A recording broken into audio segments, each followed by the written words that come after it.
Corinne and David Dumas, and we are welcoming you to our yard on the Trask River, where we've been building this yard over the past 15 years, and we're thrilled with it, and we enjoy it every day, and we feel it's keeping us younger. We're now at wine stop number 1, which is called the spawning bench. And the salmon and steelheads spawn right below where we are here. Okay, this is the dahlias that Corinne grows every year and throughout the yard, and we put them in the house.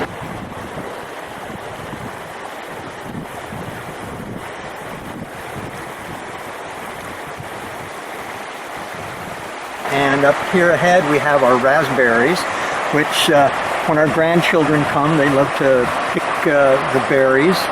And then in the next raised bed, we have more plants for flowers for cutting and putting in the house, and just being able to enjoy them out here in the yard. Canna lilies, and I love the colored ones. We don't have any of the white. They make really nice cut flowers. Yeah, snapdragon, a good old-fashioned thing to play with. Snap, snap.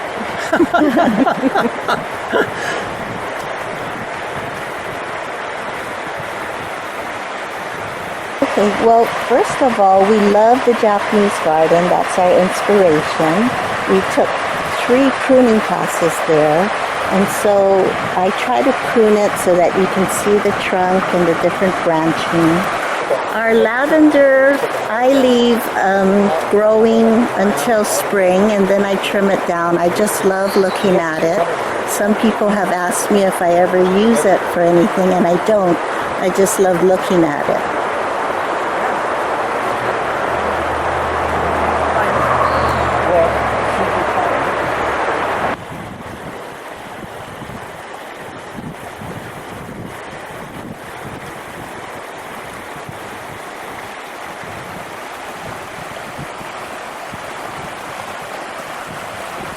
This is Corinne's fish bowl. We each have one. Hers is more prolific than mine, with 6 little goldfish that started out, 12 for $1 at the local pet store, and it's just fun to see them. And in the winter, they just kind of hibernate at the bottom of the pond, and it's fun to come out and feed them in the morning, which they've already been fed, and they'll nibble at our fingers at that point.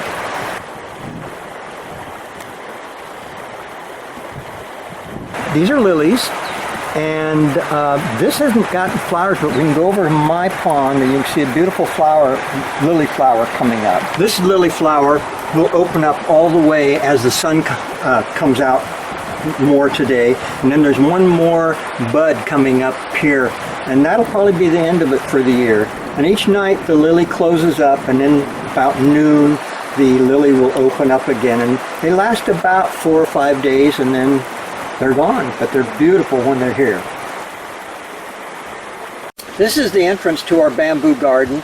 It's at the upper east end of our yard, and the screen that you see with the copper bamboo on it was made by the same gentleman that made all of our arbors.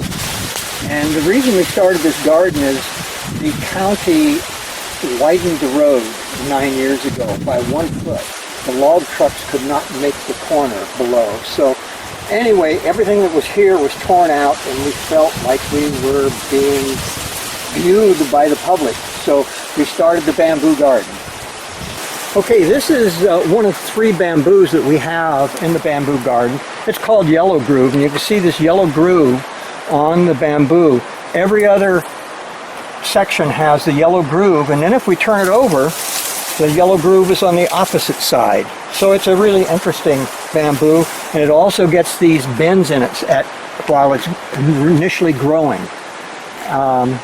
This is a very, very invasive bamboo, grows extremely fast, and we don't mind that because the road is 10 feet beyond where I'm standing.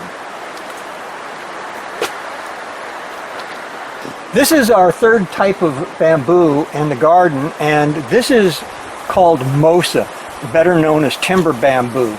And each year, this bamboo gets bigger in diameter and taller. It keeps trying to reach the canopy, above the canopy. So if we go down here like that, this is a new, this year. This is about 6 months old. It's, well, less than that. And it's at least 20 feet tall now, and there are no leaves on it until up past the leaves that are on the existing bamboo. So this will get up to 8 inches. The largest it can get is 8 inches. Not this particular piece. This will never get larger in diameter.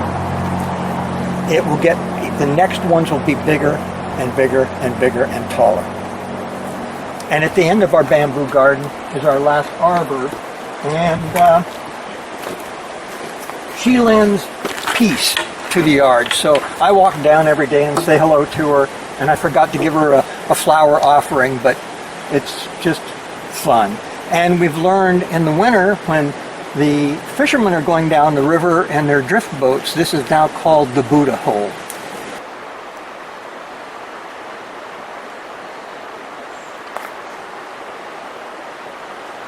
So our rain chain, I made a big pot, and I also have a black pot in the middle so the water can go straight through.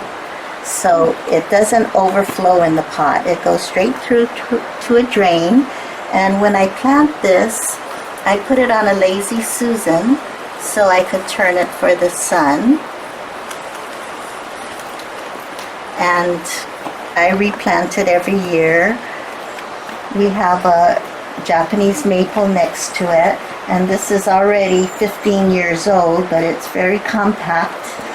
And on this side we have a rhapis. We lived in Hawaii for a long time, and we loved rhapis plants. It is a tropical plant, so we bring it in the winter, and I replant the flower pot every year too. Dave is the bamboo guy. He loves bamboo, so we have bamboo for our entrance too. This hedge, this section of laurel hedge hiding us from the road, was planted by my mother in the 1950s, and the bases on this are like trees, and it fortunately just keeps growing. Unfortunately, it grows too fast, and it's extremely hard to trim. This is a crabapple, and it's a beautiful pink, deep pink in the spring. You can see that the wind has taken its toll on it. And then over to the wall, you can see one of Corinne's baskets. It's beautiful. And then climbing up the wall, if you look behind it and to the left on the top of the wall, that is, I started to say hibiscus. Climbing hydrangea. It's climbing hydrangea. Quite unusual. You don't see it too often. Unfortunately, we get very few flowers on it because it's mostly in the shade. And then down on our left is a beautiful plant, and it's called Crimson Fan. And it turns brilliant red in the fall and then dies off and comes back a beautiful glossy green in the spring. Well, this is wine stop number 2. It's a good one because it's close to the house, and at the end of the day at 5 o'clock we don't want to walk out too far. And the beautiful tree on our left is a Japanese maple, and it's at least 50 years old, and we cherish it. It changes 3 different colors. It starts out red in the spring, and then it turns green. It's now green in August. It gets enough sun and chlorophyll that it turns green, and then it turns a brilliant orange into September and October, and then when we have the first big rain, every leaf comes off of it. And we just treasure that particular tree. And then you can see from our wine stop that the yard below and the river, and that's the swimming hole off of the far end of those rocks. We love going to yard tours because we picked up so many things from it. Our arbor is from a wine, I'm used to our wine stops, but anyway, the arbor is from one of the yard tours. Lilies, there was an artist there who made different arbors and different screens, and it was in one of the yards, and we just loved it. This is the entrance to our hosta area. It's a beautiful area. Those that aren't familiar with hostas, these die off in the fall, and then in the spring they come back up and they turn into these big beautiful plants. The hostas continue on down the path towards our next wine stop, which is Serenity Now. This was a gift from our neighbor. She saw it in California and she said it looked like me, so she bought it and gave it to us, and we love it. It starts our hosta garden. These hydrangeas go down this path that takes us into the yard and also to a rain garden below. And this is an unusual hydrangea. It's called Paris Nights, and it does not change color. You can add whatever you want to the soil, but it will maintain this color. So we're very pleased with it, and we've had them for many years now and got them from Rainforest Nursery.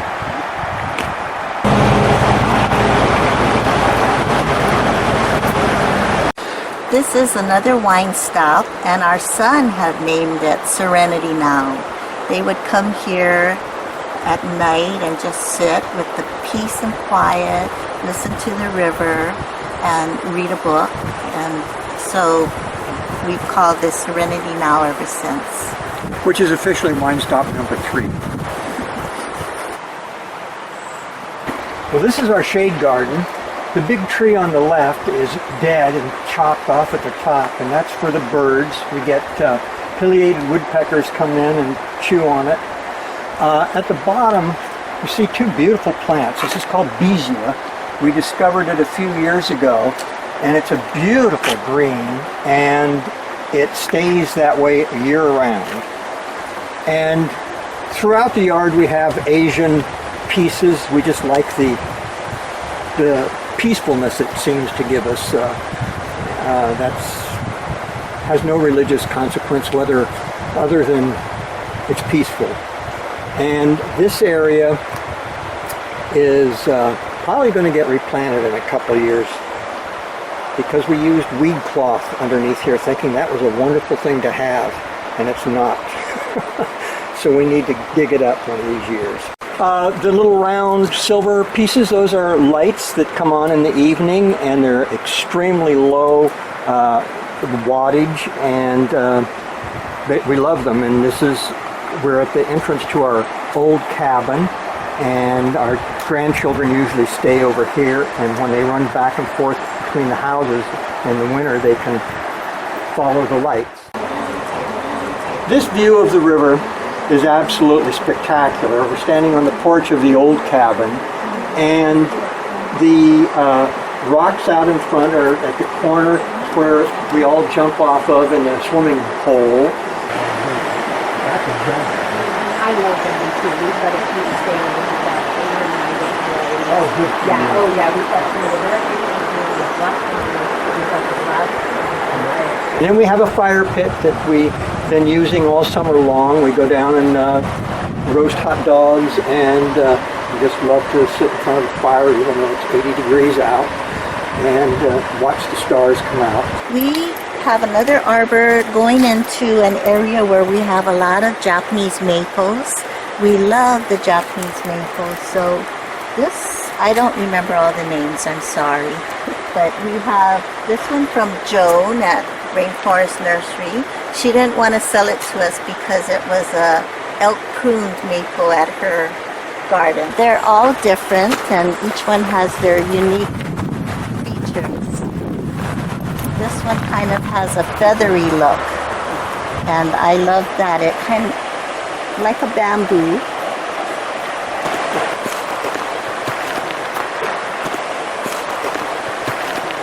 We have some lilies, and going down this path we have phlox on the right and some other butterfly bush plants. But I love flowers, so I try to put them in anywhere I can. This is one of the many walls Corinne and I have built throughout the yard. It's called Manor Stone. It locks together. Each stone, when it's dry, which isn't too often in Oregon, weighs 53 pounds. So as you build up the wall, they get a lot heavier.